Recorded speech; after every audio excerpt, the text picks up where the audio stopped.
जैसे ही तिवारी जी पाठशाला से 4 तेज दौड़ने वाले बच्चों को भेजते हैं, बच्चे हमें पकड़कर सीधे पाठशाला लेके जाते हैं। गुरुजी हमारी बड़ी जम की पिटाई करते हैं। इस प्रकार पिताजी को जैसे खबर मालूम चलती है, वो दौड़े दौड़े पाठशाला पहुंचते हैं। गुरुजी से माफी मांगते हुए हमें घर लाने का प्रयास करते। जैसे वो कंधे पर लेते हैं, इतना ज्यादा मैं भयभीत हो चुका रहता हूं कि मारे भय से मेरी शरीर कांप रही थी। इस तरह से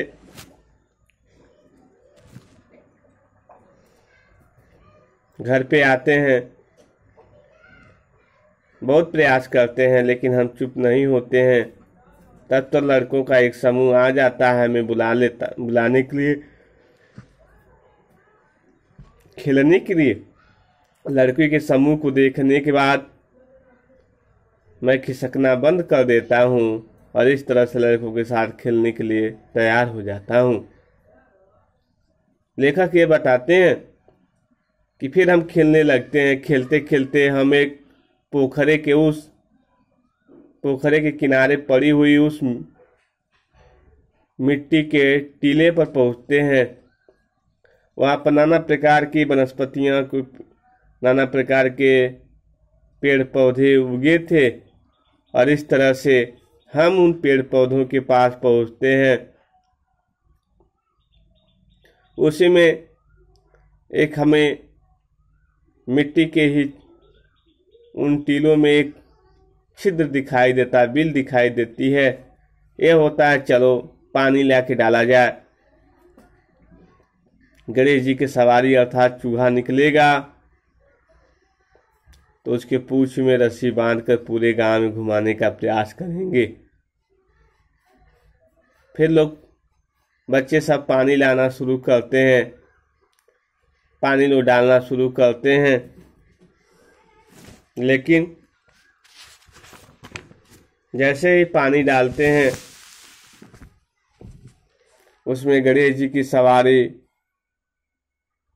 न निकलकर भोलेनाथ का रक्षक अर्थात सांप निकल जाता है। जैसे ही सांप निकलता है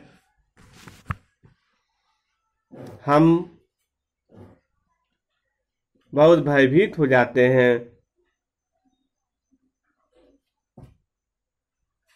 भागने के प्रयास में कोई मुंह की गौं गिरता है, किसी के हाथ में चोट लगती है, किसी के पैर में चोट लगती है, किसी का मुंह फूट जाता है और इस तरह से हम बेवाक होकर चिल्लाते हुए हम भागने का प्रयास करते हैं।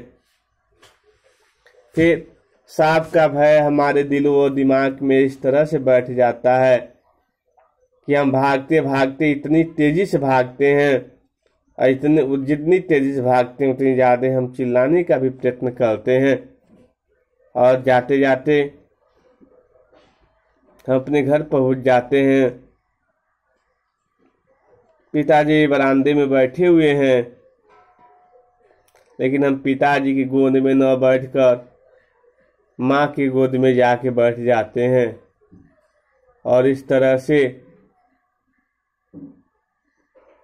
माँ के पल्लू में, आंचल में हम अपने सिर को छिपाने का प्रयत्न करते हैं। माँ हमें भयभीत या रोते हुए देखने के बाद वो भी रोने लगती हैं, वो भी चिल्लाने लगती हैं। पिताजी भी बाहर से दौड़े दौड़े अंदर आ जाते हैं। वह ये जानने का प्रयत्न करते हैं कि आखिर हम इतना रो क्यों रहे हैं, इतने डर क्यों रहे हैं।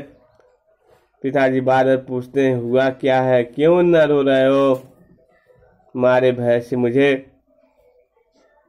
मेरे मुख से सांप शब्द का भी उच्चारण सही ढंग से नहीं हो पा रहा था।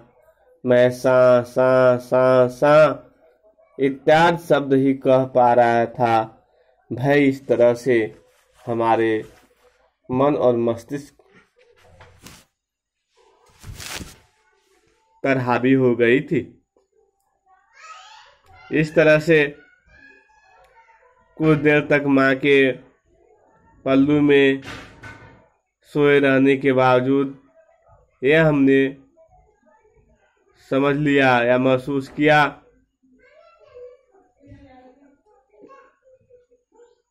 कि माँ के आंचल के अलावा इस संसार में कहीं भी सुरक्षित जगह नहीं है।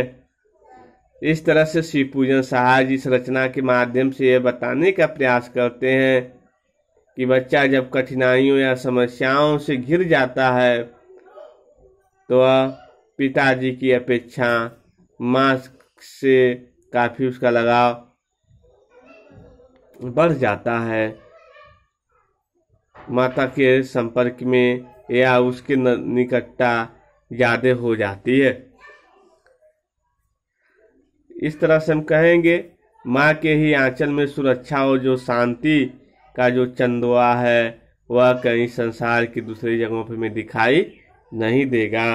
और इस तरह से इस पाठ का यह पूरा व्याख्या समाप्त होती है।